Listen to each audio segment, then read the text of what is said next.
હમણાં ઇન્સ્ટાગ્રામ માં કૂતરી હડકાઈ થઈ છે,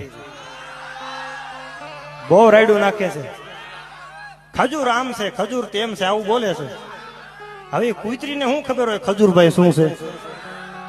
ઝૂંપડપટ્ટીમાં જઈને પૂછો તો ખબર પડે ખજૂરભાઈ શું છે.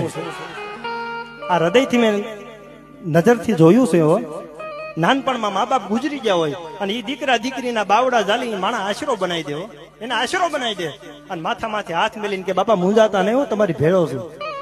ખજૂરભાઈ ને તો વંદન કરું છું, પણ એની જનેતાને અહીંથી લાખ લાખ વંદન કરું છું. એને જલમ આપવા વાળો જે જનેતા છે લાખ લાખ વંદન કરું છું, જેને દાતાર દીકરાને જલમ આપ્યો છે. ખજૂરભાઈ પેલા આમ હતા. તમે જેસલ જાડેજાનો ઇતિહાસ ઉઘાડો, એને તો એવા એવા પાપ કર્યા હતા. તમે ગાથા વાંચો ને તો તમને એમ થાય કે આની કરતા આને આવા પાપ કર્યા છે. સાહેબ હું બધાને કહું છું, માણસ પેલા શું હતો